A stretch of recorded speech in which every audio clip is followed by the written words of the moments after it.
Welcome to Beyond Sunday at Seymour Heights, a podcast created to go beyond the Sunday service experience, exploring some of the deeper questions of our faith and offering additional content from behind the scenes and from the cutting room floor.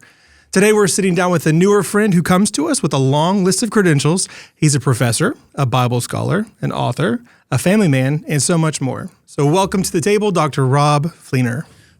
Thanks for having me. You can call me Rob. We'll be better friends that way, I think. Well, that sounds great, Rob. So as we get started today, let's get to know you a little bit. So tell us, what should we know about Rob? I'm a ministry guy. I've been around the block in terms of Christian colleges and ministry most of my adult life. I'm married with, I guess, 4 kids, and maybe a bonus kid here and there, depending on how we relate. My children are all adopted, and so my wife and I have a passion for adoption and foster care. And I focus primarily on Old Testament just because I see that as a need that the church has had. So that's kind of where my stomping grounds. Yeah, I think Old Testament often is where people, somebody sets out to read the Bible, and they start in Genesis and they get into some of those early Old Testament books and they're like, what am I reading, right? Pop the clutch when you get to Leviticus, right. Right. Yeah. So that's great that you love it and that you can make that enjoyable for people. It's difficult. My first ministry, little church of 20, 30 people, I was preaching through Genesis, and somebody said, why do we have to go through all this Old Testament stuff? And I realized there was a little bit of a disconnect among many believers in the Old Testament.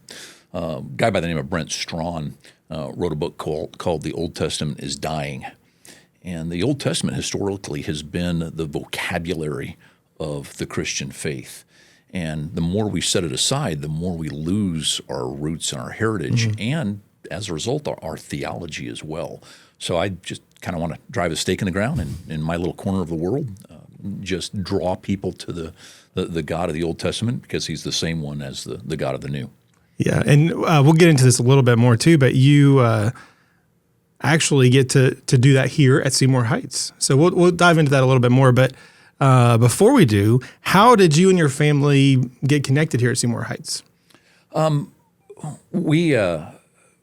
wife and I, over the years, have attended wherever we've been a different kind of a church. So my first church, again, was a little country church, 12 people on my first Sunday, 30 people 6 years later when I left. And then we moved to the inner city of Cincinnati and attended a little inner city church. And when we moved to Kentucky for my doctoral degree, we attended Southland, which is about 10,000 people. When we finally hit Florida, we hit a mid-sized church of about 500. And that was it was one of the healthiest churches that we have ever been in. And there is just something about that size that allows for a very, very good community to develop that's still centered around Scripture and interaction. And Seymour Heights seems to have that same dynamic to us, very appealing for that reason. Solid biblical preaching, people who at least on the face of them, until I get to know them, have been very, very genuine. Yeah. And it's just a very, very good community, and we've been very impressed by it.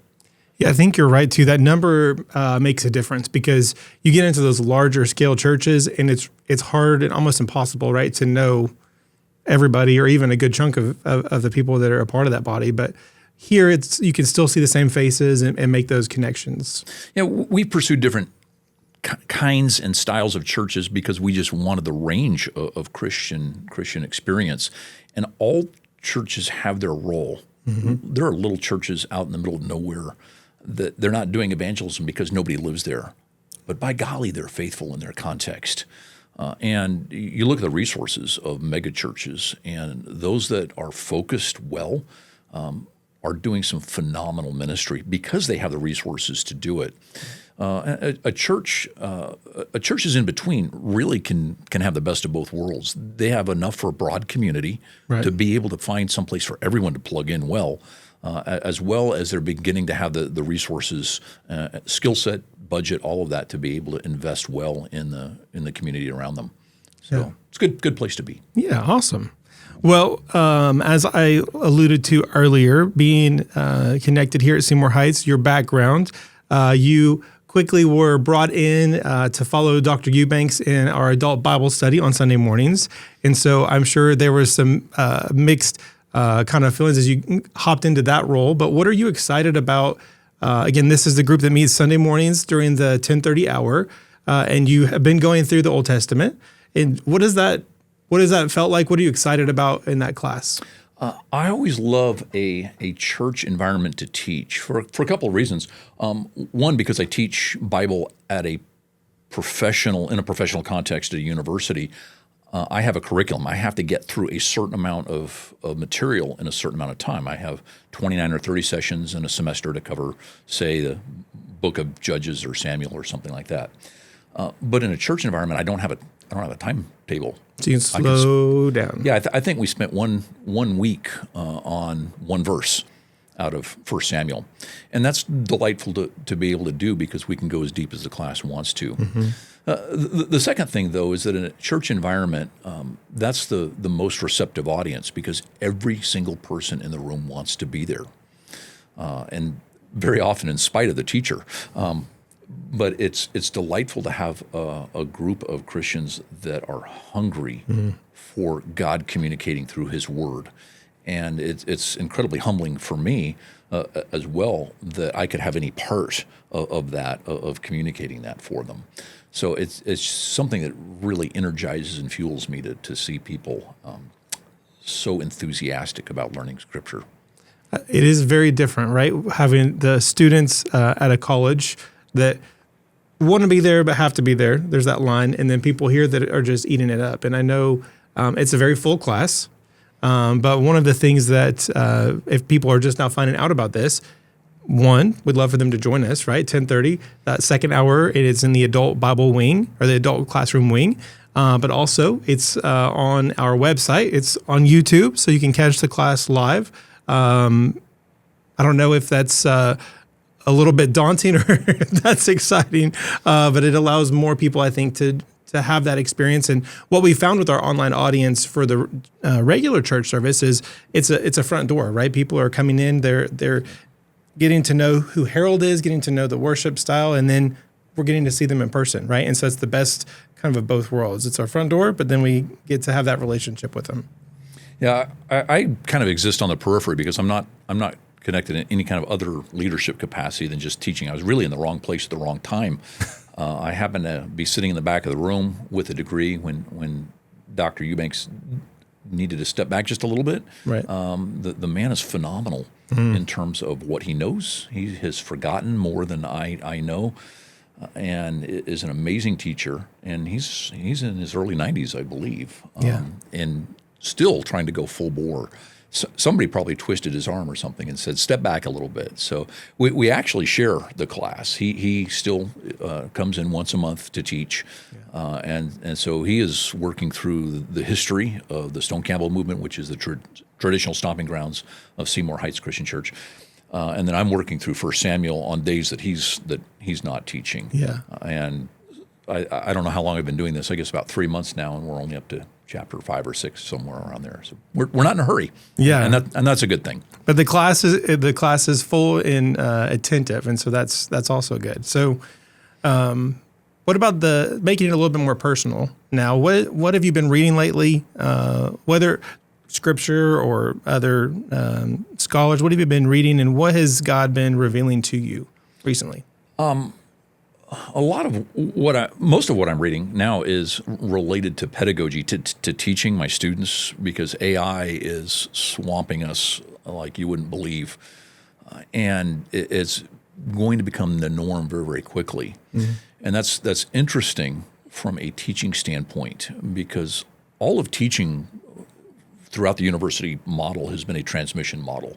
So the professors accumulate information, they package that in a way that makes sense, transmit that to students, and then the students hopefully will learn to do something with it, maybe even think critically along the way. The problem is that AI really has put things like Google and Wikipedia on steroids. It just becomes a one-stop shop for all things informational. Mm-hmm.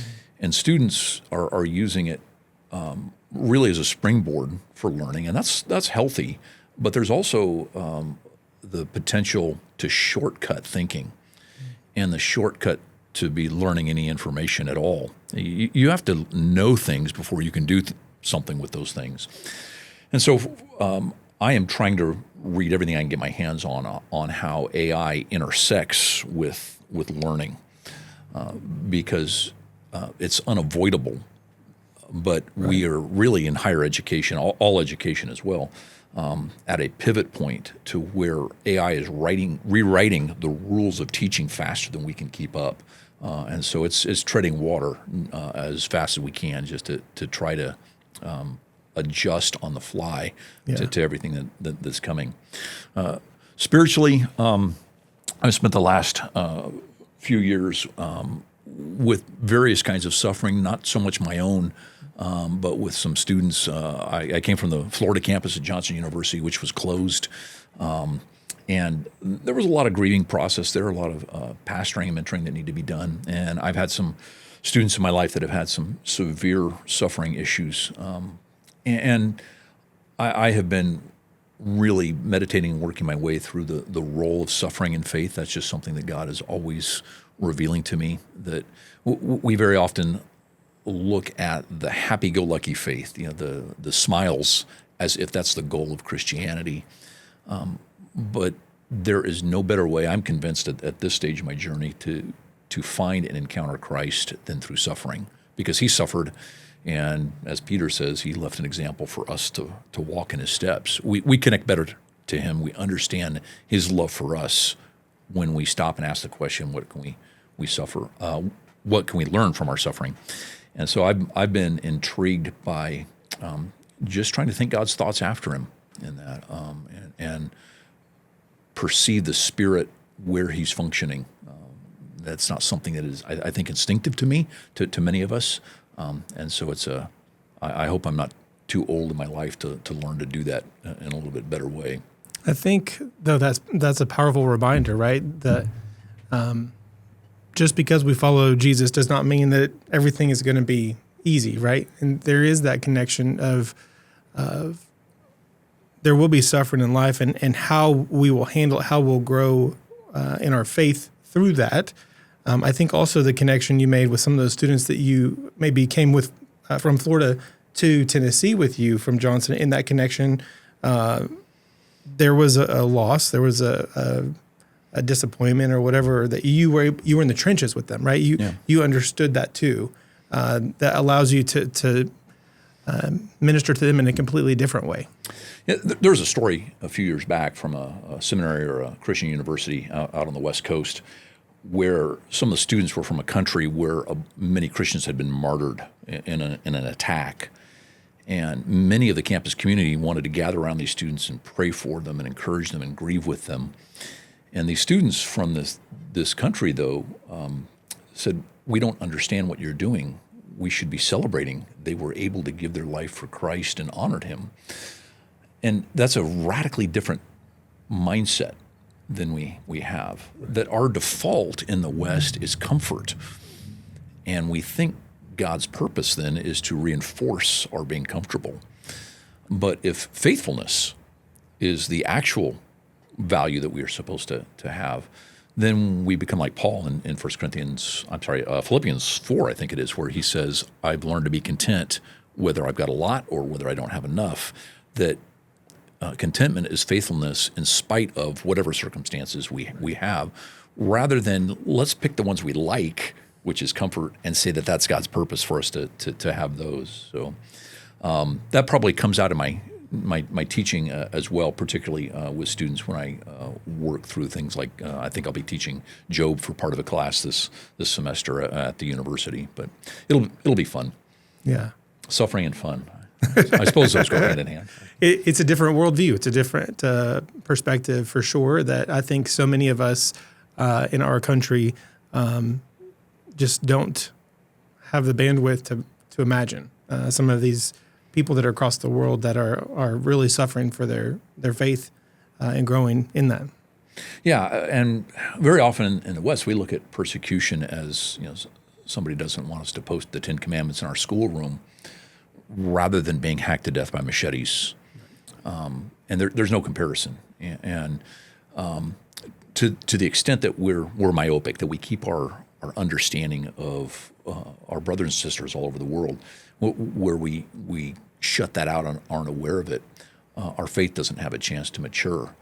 Because as soon as we encounter real suffering for Christ, a lot of the pettiness that we have that masquerades as spirituality just kind of falls away, I think. And that's one of the things I think keeping the Western church from maturity is we just insulate ourselves from suffering.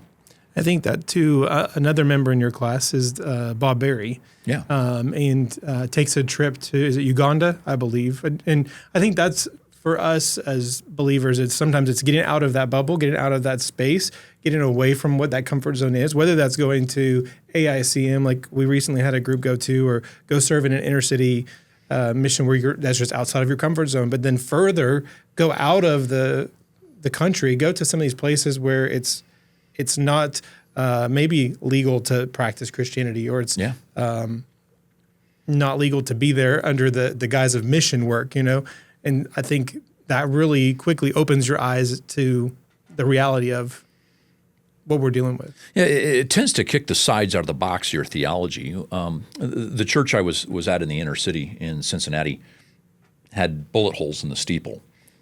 And I was actually encouraged by that because I'd rather have them shoot a church steeple than each other. But there's really our prepackaged simplistic theology really doesn't deal with that well. The political left would say increase opportunity, increase resources, funding, and that kind of thing. The political right would say accountability and cut down on crime and foster a culture of respect and accountability. But neither one of those deal with the extreme mental illness that exists in the inner city and the lack of education and the extreme brokenness. That's why the burnout rate is so high, particularly among social workers and ministry staff who are front lines working with it.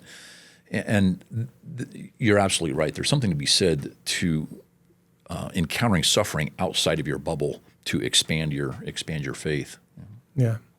Well, I appreciate you taking the time to talk with us today. But before we close out, is there anything else on your mind you'd like to share? I'm a bear of very little brains, so there's not much there to work with. I don't know that I fully believe that. But I am fueled by service and I'm fueled by teaching. Those two things kind of dominate the way I roll. Yeah. And so something as simple as an email, I'm happy to respond just because I love the conversation. And life to me is a rabbit trail to chase. And God is good in that he will always be bigger for us to explore as the object of our wonder and our fascination, which results in worship. So if I can be a part of that in any way and a resource to the church here, I'm happy to do it. I love that. What a way to capture that. That's amazing. So, Rob, I appreciate you sitting down with us today. Thanks for having me. Yeah, as we wrap up today, remember that change can start with little moments where we can practice our faith and grow in our relationship with the Lord every day. We look forward to seeing you at church soon, and we'll catch you next time. And high five.